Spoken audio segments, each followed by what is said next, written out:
നമസ്കാരം. സമഗ്ര ന്യൂസിലേക്ക് സ്വാഗതം. വായനാ പക്ഷാചരണത്തിന്റെ ഭാഗമായി പാനൂർ PR ലൈബ്രറിയിൽ വനിതാവേദി സംഗമവും MP വീരേന്ദ്രകുമാറിന്റെ പുസ്തകങ്ങളെക്കുറിച്ചുള്ള ചർച്ചയും സംഘടിപ്പിച്ചു. പ്രസിഡന്റ് KP മോഹനൻ അധ്യക്ഷത വഹിച്ചു. വായനാ പക്ഷാചരണത്തിന്റെ ഭാഗമായി പാനൂർ PR ലൈബ്രറിയിൽ വനിതാ വേദി സംഗമവും MP വീരേന്ദ്രകുമാറിന്റെ പുസ്തകങ്ങളെക്കുറിച്ചുള്ള ചർച്ചയും സംഘടിപ്പിച്ചു. പ്രസിഡന്റ് KP മോഹനൻ അധ്യക്ഷത വഹിച്ചു.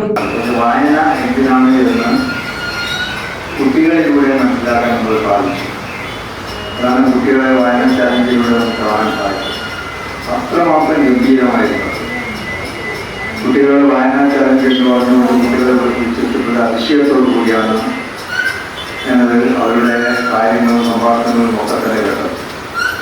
അതോടൊപ്പം തന്നെ പുസ്തകം വായിച്ച പുസ്തകത്തെക്കുറിച്ചുള്ള അവരുടെ ആശയവിനിമയം, പത്രം വായിച്ചിട്ട് പത്രത്തിൻ്റെ കാര്യങ്ങളൊക്കെ. അപ്പം അങ്ങനെ വായന രംഗത്ത് നിന്ന് വിദ്യാർത്ഥികളും അതുമായി ബന്ധപ്പെട്ട ആളുകളൊക്കെ തന്നെ മനസ്സിലാക്കുന്നത് ഏറ്റവും വലിയ കാര്യമായിട്ടാണ് നമ്മൾ കാണുന്നത്.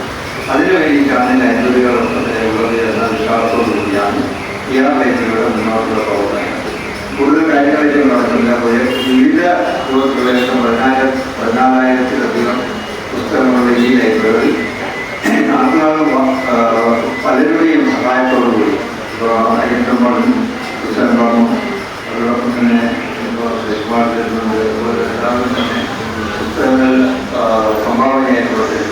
അഡ്വക്കേറ്റ് പത്മജ പത്മനാഭൻ വനിതാ സംഗമ സന്ദേശം കൈമാറി. ശ്രീജ M ചെണ്ടയാട് റിപ്പോർട്ട് അവതരണം നടത്തി. വീരേന്ദ്രകുമാറിന്റെ പുസ്തകങ്ങളെക്കുറിച്ചുള്ള ചർച്ചയ്ക്ക് doctor KV Sasidharan, NK Jayaprasad, M Harindran എന്നിവർ നേതൃത്വം നൽകി. വീരേന്ദ്രകുമാറിന്റെ കൈമവത കോവിൽ എന്ന ബൃഹത്തായ ഏതാണ്ട് 700 പേജിന് മേൽ അധികമുള്ള പുസ്തകമുണ്ട്. ആ പുസ്തകത്തെ സംബന്ധിച്ചുള്ള ഒരു വിവരണം എന്നോ അല്ലെങ്കിൽ ഒരു പഠനം എന്നോ ആസ്വാദനം എന്നോ ഒക്കെ നമുക്ക് നാമകരണം ചെയ്യാൻ പറ്റുന്ന രീതിയിൽ ആ പുസ്തകത്തെ അവതരിപ്പിക്കണമെന്നാണ്. ഈ പുസ്തകം അവതരിപ്പിച്ചു കഴിഞ്ഞാൽ നേരത്തെ ശ്രീ രമേശ് ബാബു പറഞ്ഞതുപോലെ നിങ്ങളുടെ സംശയങ്ങൾ എന്താണ് എന്ന് പറയുകയും അത് സംശയ നിവാരണം ചെയ്തു തരികയും ചെയ്യാൻ ഞാൻ ബാധ്യസ്ഥനാണ്.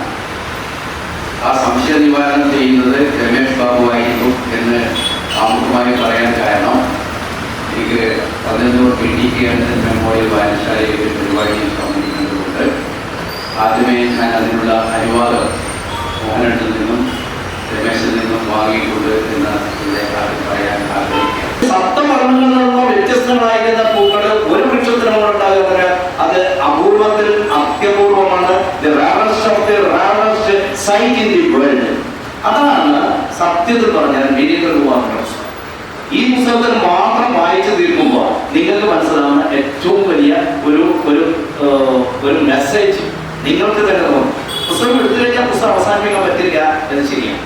പിന്നെ ശിശുപക്ഷ പറഞ്ഞതിനോട് ഒരു കാര്യത്തിൽ എനിക്ക് അഭിപ്രായ വ്യത്യാസമുണ്ട്. ഈ പുസ്തകത്തിന്റെ ആദ്യത്തെ പേര് അതെല്ലായിരുന്നു വരളുന്ന നദിയും അതേപോലെ വരളുന്ന താഴ്വരയും വറ്റുന്ന നദിയും എന്നാണ് ഈ പുസ്തകത്തിന്റെ ആദ്യത്തെ പേര്. ആ പേരിലായിരുന്നു ഈ പുസ്തകം.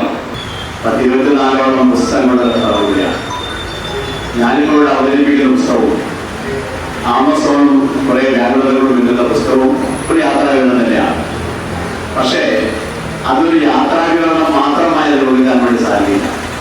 അത് തികച്ചും പരിസ്ഥിതി പുസ്തകമാണ്. പരിസ്ഥിതിയുമായിട്ട് വളരെയധികം ബന്ധമുള്ള പുസ്തകമായിട്ടല്ല അതിനെ കാണുന്നത്. ആ പുസ്തകത്തെ അവതരണത്തോടുകൂടി തന്നെ ഒരുപക്ഷെ തീർച്ചയായിട്ടും ആമസോൺ കാടുകളിലെ ഇന്ന് അനുഭവിക്കുന്ന പ്രശ്നങ്ങളെ സംബന്ധിച്ചും ഒക്കെ വളരെ വിശദമായി തന്നെ മനസ്സിലാവുമെന്നാണ് എനിക്ക് തോന്നുന്നത്. ഇത് കേരള സാഹിത്യ അക്കാദമി അവാർഡും അബുദാബി ശക്തി അവാർഡും ഡോക്ടർ CP മനോജ് സ്മാരക അവാർഡും നേടിയ കൃതിയാണ് ഈ പറഞ്ഞിട്ടുള്ള ആമസോണും കുറെ വ്യാപാരത്തിലുള്ള KP ഉമേഷ് ബാബു മോഡറേറ്റർ ആയിരുന്നു. ജയചന്ദ്രൻ കരിയാട് സ്വാഗതവും കരുവാക്കണ്ടി ബാലൻ നന്ദിയും പറഞ്ഞു. സമഗ്ര ന്യൂസ് പാനൂർ.